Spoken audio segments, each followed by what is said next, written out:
Since man first found his voice, we've been using music to understand our place in the universe and record our history. Here at Behind the Shadow, we're going to show you exciting new artists and also take you behind the glass to show you what it's like to be in a recording studio and help you learn all about how to take care of your music business. Welcome to Behind the Shadow. We've got an exciting show for you with our special guest, Sue Wilkinson. Ricky could feel things slipping away. Her angel's not the same girl she was yesterday.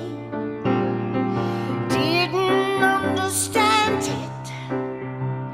Her devils, her demons, her devil parade. It hurts, it burns. You find yourself clinging, and you're alone again. He hung the moon, he saw stars, and you're alone again.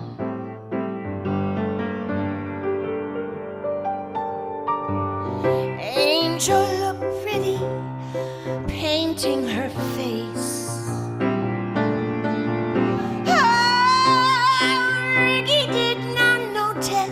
She just stared into space like a candle. He melted away. It hurts, it burns. You find yourself clinging, and you're alone again. He hung the moon. She saw stars, and you're alone again. He hung the moon, she saw stars, and you're alone again.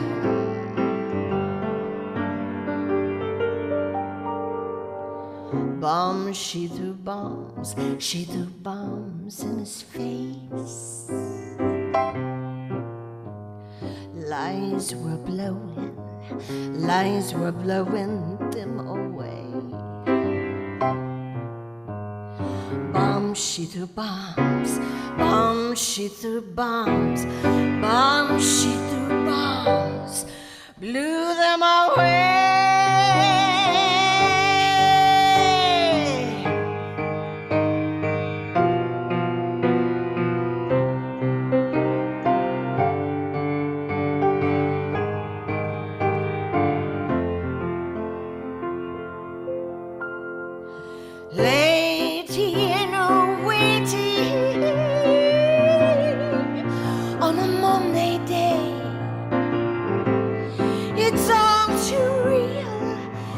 She turns the page, and you're alone again.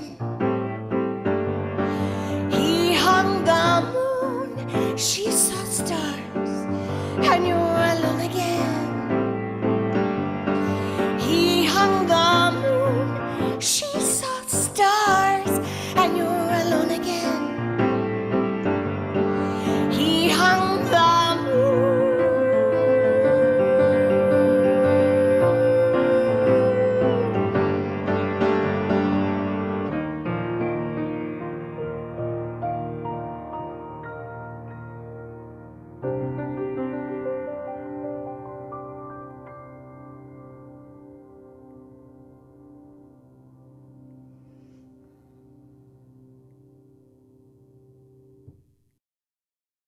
Welcome to Behind the Shadow. My life would not be complete, nor would this program, without our next guest. No. And she is, listen, this is one of the great loves of my life right here. This is one of my dearest friends, Sue Wilkinson. And Thank you. you I are, feel that way about you. Well, I mean, that's what I pay you for. No. The checks are that's what they're for. You thought they were to keep out those pictures. I know what you're thinking. We've known each other for a long time, and I want to start telling this story. I haven't had the opportunity to do this in some of the interviews we've done before, because I've always tried to include you in whatever I'm doing. But, you know, when I was a youngster, I met you, and it was a starstruck moment for me because when I first realized I was going to make recordings part of my living, I was going to make producing records like my thing. I would, we live in Macon, Georgia. You were in Atlanta. And Album 88, WRAS, from Georgia State College, I could only get them in one room in my house. It had to be late at night, okay? So after the sun went down. I actually remember this. Yes. You're telling me Okay. about, So yeah. but not that. Go ahead. Yeah. Go ahead. So after the sun went down, I would go up to my room and stay in this attic room I had where I had all my music stuff, and I would stay up there till 2 or 3 in the morning just listening to this college radio station because it had the music that was moving me. And what I heard, the first thing I heard was you performing on the What's Up at Eddie's Attic CD. And I became like a major fan. And I was really excited. It was, I don't know if you remember, but back in those days, I don't know if you had an album that was released or not, but I had a hard time finding your music. But there was no internet. This is back how far it was. There was no internet. So, but I was a fan, and I had started recording the radio shows and listening back to them on cassettes and stuff. So I had this poor recording from a radio station that sort of came in and out from my room of you that I would listen to for hours. That was a recording of a cover of it was Whip and Post. Yeah. You were the and we, by the way, we close all of our shows with Whip and Post now, and I thought that was an original song for a long time. Oh, really? I fell in love with Sue Wilkinson before I fell in love with the Allman Brothers. Okay, that's what I'm saying. Oh my God! So really? You were my first experience of that song, and as much as I love the Brothers, I gotta say, when I heard their version compared to yours, a little disappointed. I gotta tell you. I mean, yours was so. I don't know what to say to that. Well, but, you are. Thank you. I'll say that. I just want to say, like, I'm shocked that you are not Adele. I'm shocked that you are not this worldwide phenomenon. Thank you. Because you have the goods like nobody else I know. So that's what I want to talk about. I want to talk. You've done a lot of things with a lot of cool people, and I want to know what you're doing now and how people can be a part of it and see you, because you've done so many different iterations of your sound. I mean, you had the band with Jerry and the guys, but back when we were talking about the What's Up with Eddie's Attic CD, and Eskel, Getty, and all that stuff, and you had all these different things, and then you had the Cypress South project, which is incredible, and actually you may not remember this, but I called you. One of the first big opportunities I had was performing with Ted Nugent at Lakewood Amphitheater, and I called you in a panic because my bass player had like disappeared, and you said, I know someone that can help you. So Mike Casey, who was with you in Cypress South, Katie, what am I saying, Casey? Yeah. Thanks. Like, bam. Okay, so make sure my brain's back in place. So Mike Katie came and saved my life, and again, there was that connection that you made for me. Again, that was a big part of it. And he's one of the few bass players I know that should take solos. But I mean, your sound, even though you've done so many different things, from blues to pop to rock to I'm not sure what you'd call Cypress South genre-wise. Ambient. Yeah. Whatever you would call like Bon Iver. Okay.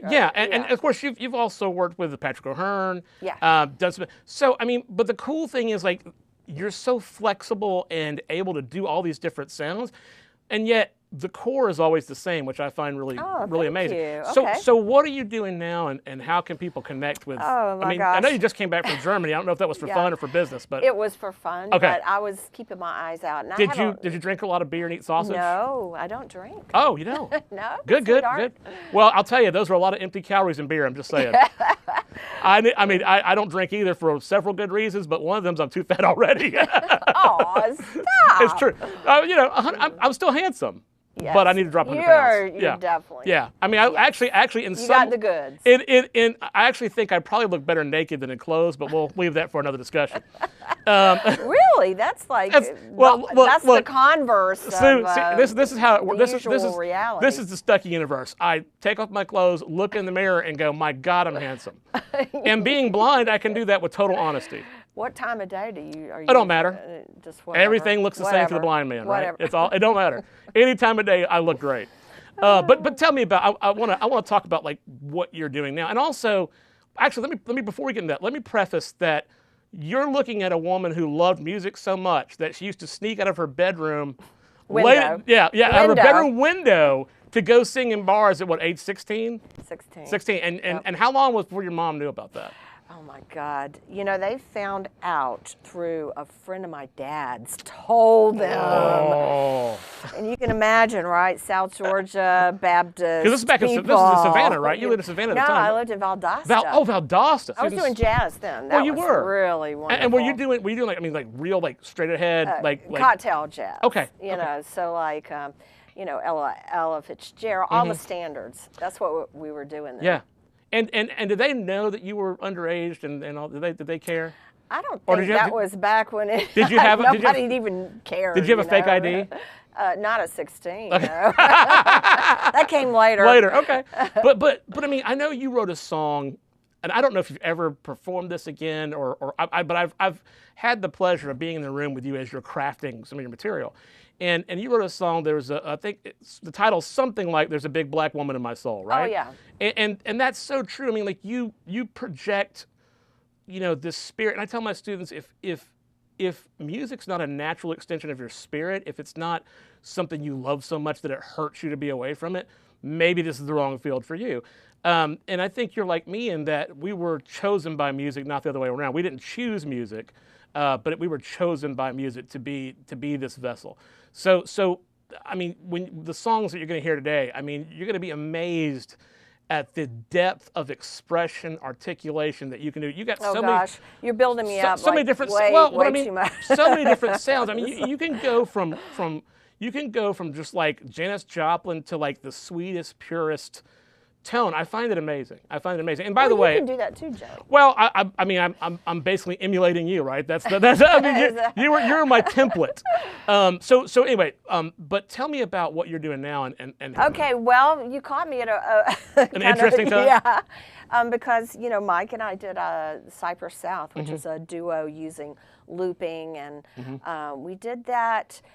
And not just looping, putting down like one little thing like you see, but we did multiple layers of this looping thing. And I was so in love with that project and really felt so strongly about it. But we had to part ways because we just didn't see eye to eye about where to take the project. Right, and you did a lot of visual effects with that too, didn't you? Yeah, we had a visual. We worked a lot in planetariums, so that you could lean back, watch all of this kind of obscure kind of artwork, and then listen to the music. So it's a genius idea. I mean, it's a thought it genius was idea. a great idea But too. you know, here's the problem with something like that, and you know, like finding the audience that will sustain the project. I'm sure that was the tricky part. Yeah, you know, and learning how. I think there is always an audience. I agree, but I mean, like finding them is the trick. You have to get them through the door, and then you can.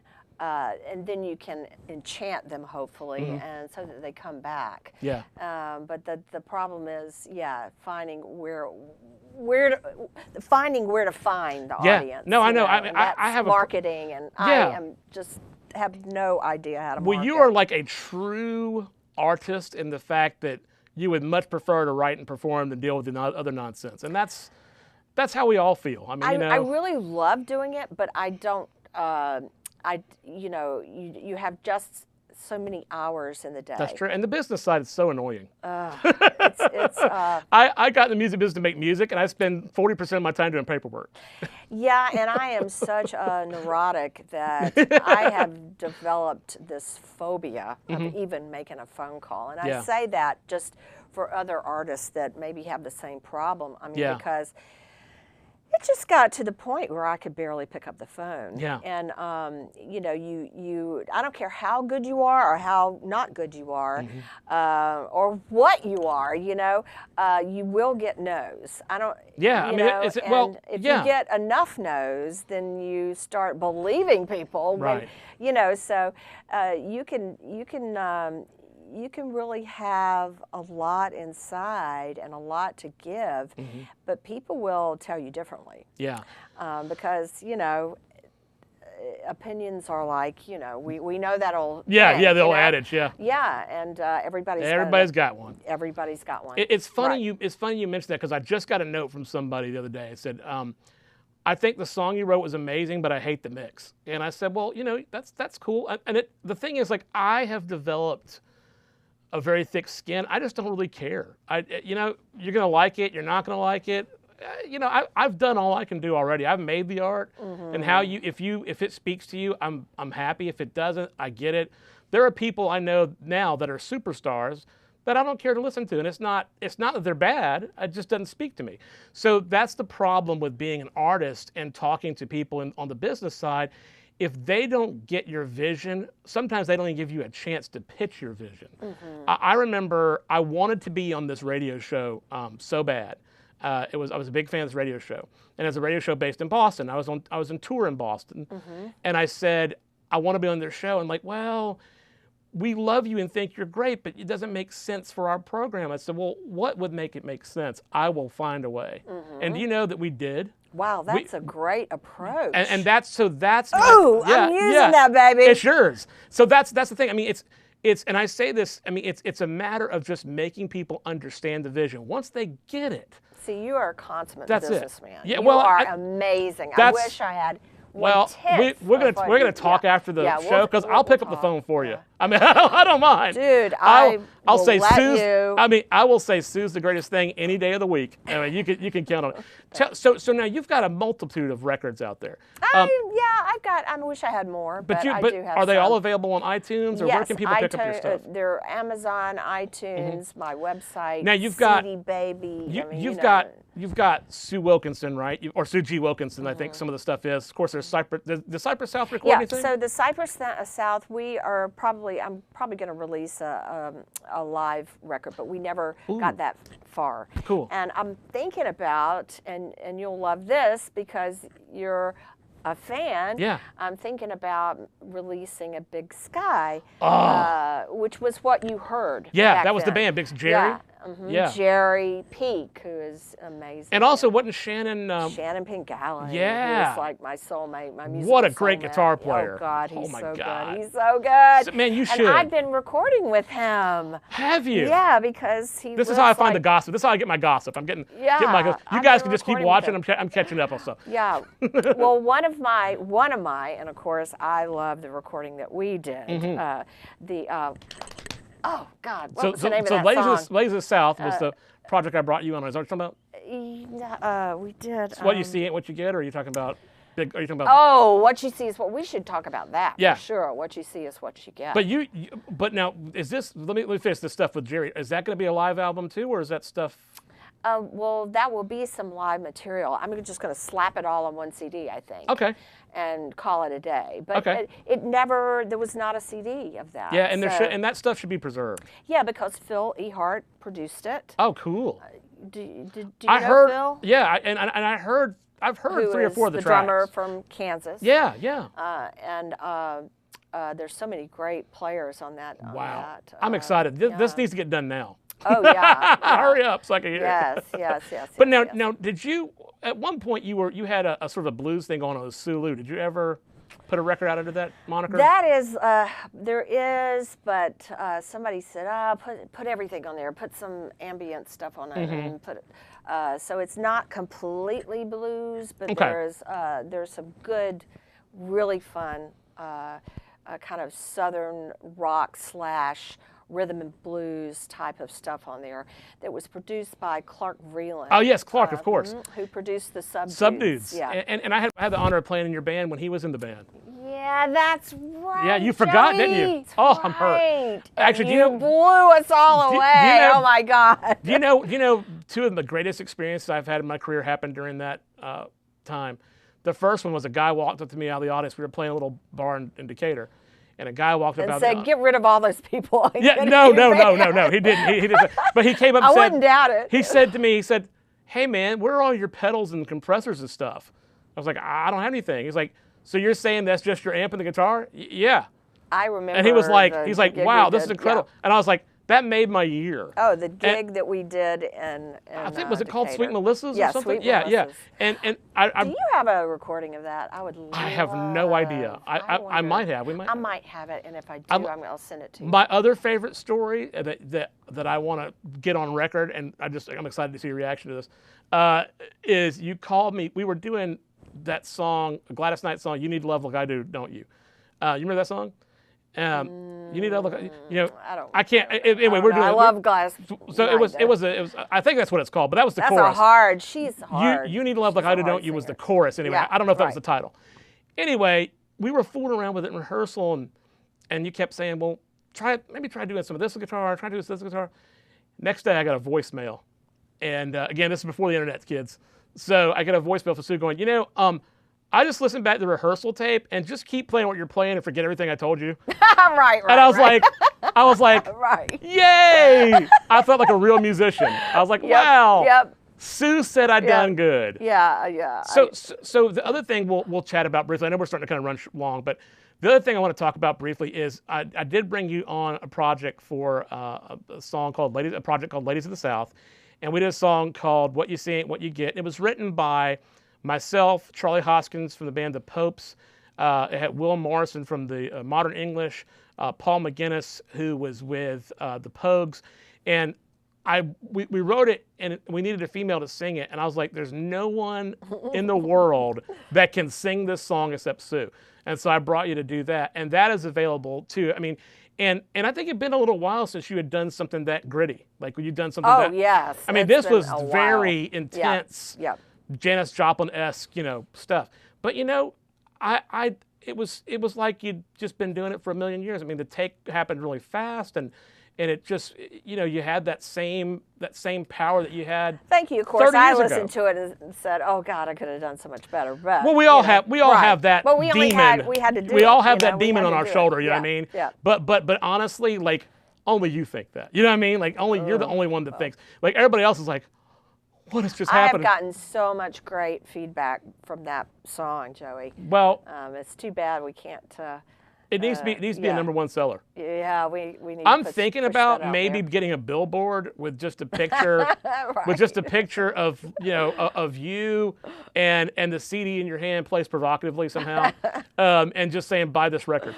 But I want to say you have an incredible taste in music. CypressSouthMusic.com. Mm-hmm. Yeah. And then you have a personal website too, don't you? Facebook. Okay. So Facebook / I think it's Sue Wilkinson Music. But I want to say this. Yeah, please do. Before we leave. Yeah. I do. I am developing a solo. Okay, and you should. And I'm going to be using looping, extensive looping. I'm going to be using keyboards. I'm going to be using electric guitar, slide guitar. Neat. Yeah. I'm excited about Now, are you going to create all those sounds yourself, or are you going to? Yes. All right. Yes. I would love to do some, bring in some beats and stuff. I don't know how I'm going to do all this, but I'm working on it. So, I'm excited. Well, but what are you going to play for us today? Let's end with that. I'm going to play 2 oldies but goodies, actually. Is Box one of them? Not Box. Ah. I'm playing Alone Again. Okay. Which was co-written by 2 people that were probably my favorite all-time songwriters, Lynn Brown and James Scruggs. Yes, James. Okay, and then the other one is just my song, and it's called All Fall Down. Oh, I love that song. Yeah. That's a classic Sue song. Thank you. Well, you've also written a song called Men Are People Too, so that's. Oh wow, yeah. That's I thought about doing that. You should resurrect that when it's in your solo. I think that'd be a big crowd pleaser. Okay. Sue Wilkinson, the greatest female vocalist that I have ever met. Amazing writer, amazing piano player, amazing person, and right here on Behind the Shadow where she should be.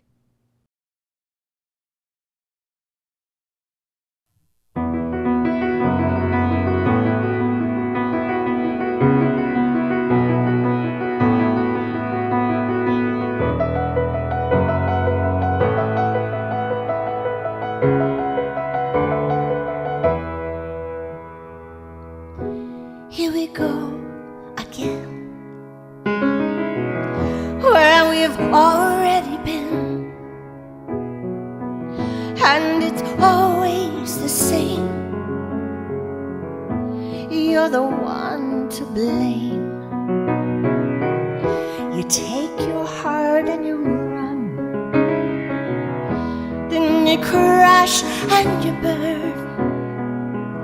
When will you ever learn that it's already done, already done, already done?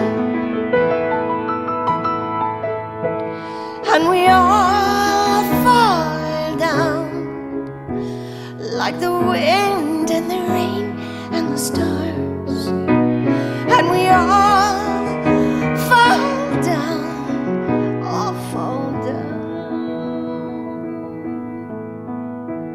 fall down.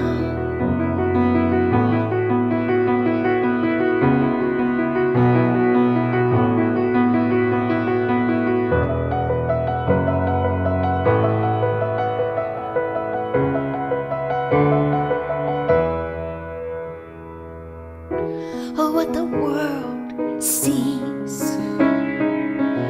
all those common beliefs, they won't leave you alone till you become their own. We could all conclude that we are what we do, but instead let's just say that we're already done. It's already done, already done. And we all fall down like the wind, the rain, and the stars. And we all fall down, all fall down, fall down like the wind and its whirl. You're the same, oh girl, blowing back and forth around me. You could fly like a dove in the name of love, blowing back and forth around me. And we all fall down like the wind and the rain and the stars. And we all fall down, all fall down, all fall down, fall down, all fall down.